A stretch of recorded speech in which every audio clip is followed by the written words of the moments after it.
To this computer. Good afternoon, everyone, and welcome to the Daviess County Small Business Stabilization Grant webinar. Today is Monday, March 22nd, and my name is Emily Legel. I'm the Executive Director of Northwest Illinois Economic Development. I'm also joined by Eric Tison, the Department Director for Daviess County Planning and Development, and we'll be talking to you about an overview of the program and some frequently asked questions. Eric, do you want to introduce yourself and the program really quick? Yeah, sure. My name is Eric Tison, Planning and Development Administrator for Daviess County. This is the fourth round of the Small Business Stabilization Grant from Daviess County. We have made some adjustments, which Emily and I will get into later, to expand eligibility into farmers markets and food service establishments. But for those that have participated or are wanting to participate this time around, you may be eligible for reimbursement of 1 month of expenses related to the economic shutdown here, subject to submission of an application and supporting documentation.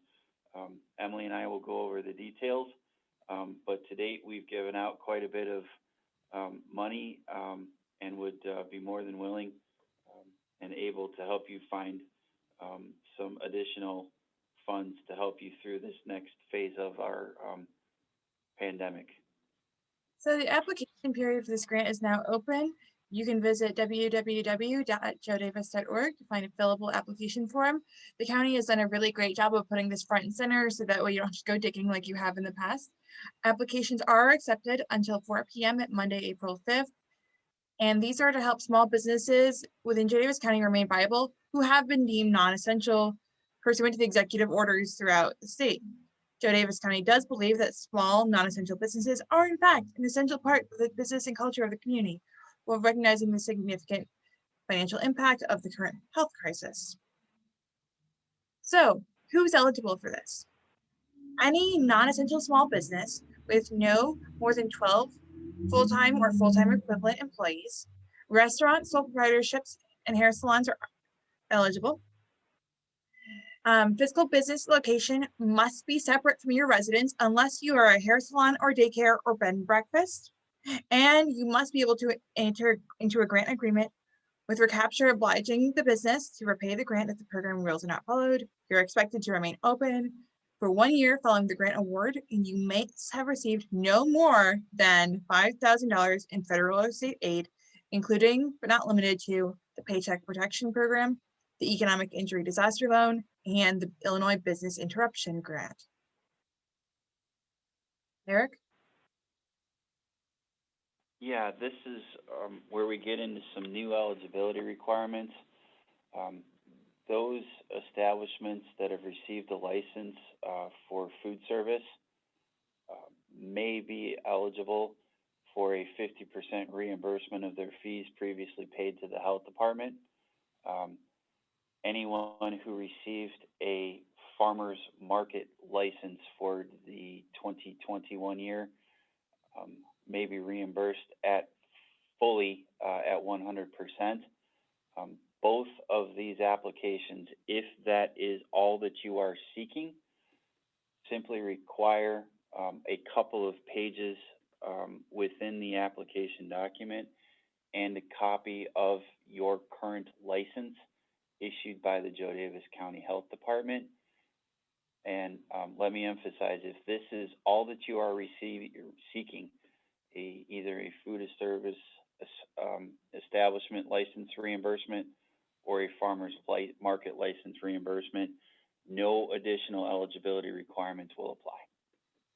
In addition to this, applicants who were awarded a 2020 Small Business Stabilization Grant may reapply for similar amounts of funds, provided you meet all other conditions, whether it be the fee waiver conditions or the eligibility requirements of fewer than 12 non-essential business, etc., and less than $5,000 in total aid.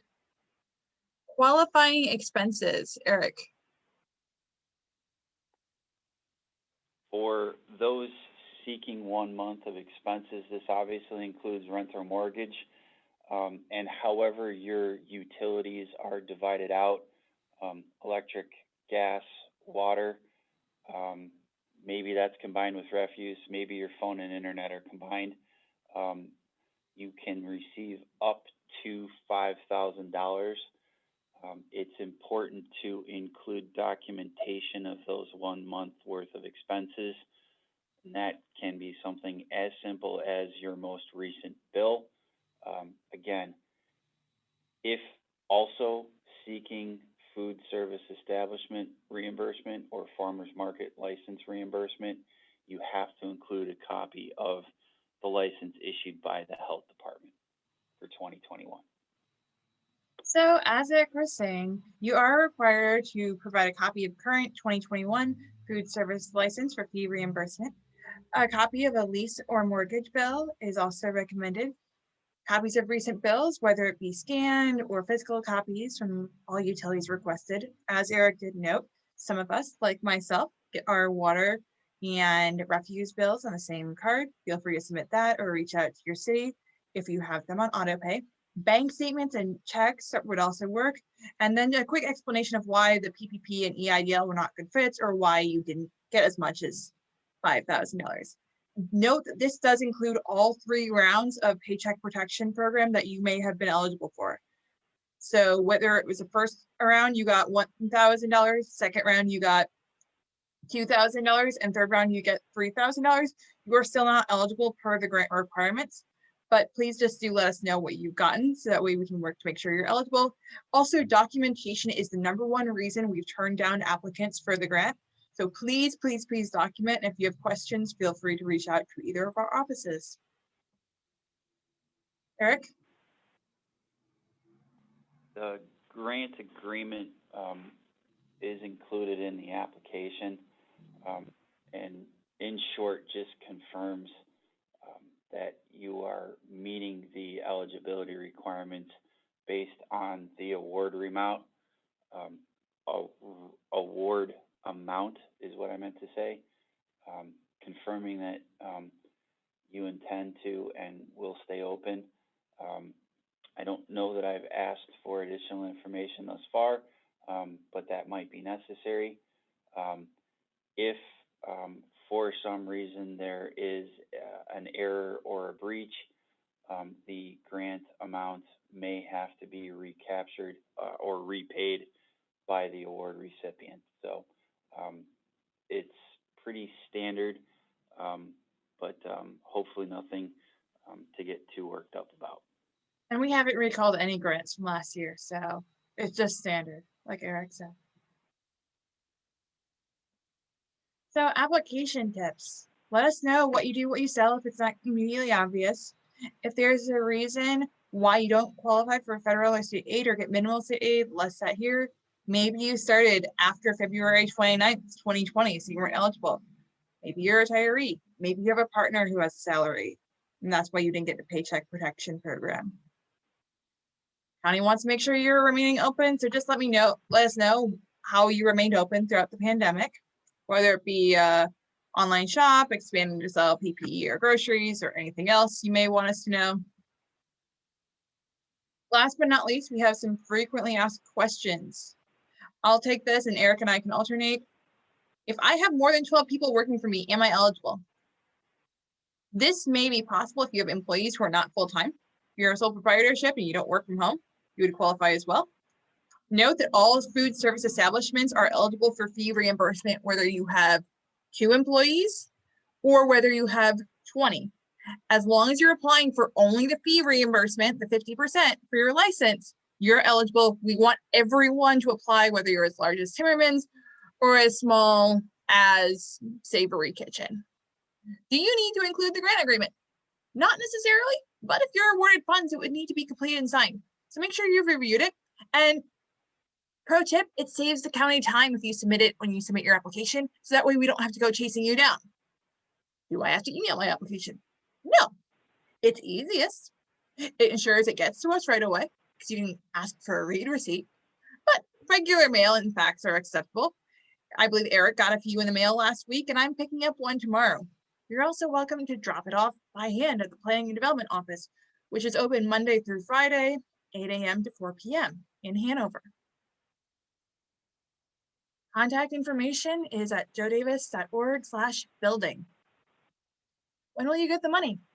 Awards will be made by the committee. We expect this to be approved by the county board at their April 13th meeting. Fingers crossed. Eric, does that sound about right?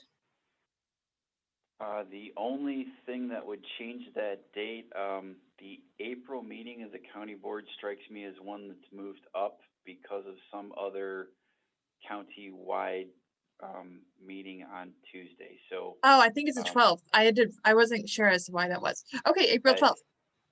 Could be a little bit earlier because of the April meeting date. That's the only thing I can think of. But in short, you should get your check by the end of April, correct? That should be very reasonable, yes. Awesome.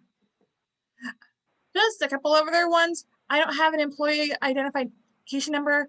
Can I apply? Let me know, and we'll talk about it case by case basis. We're pretty flexible.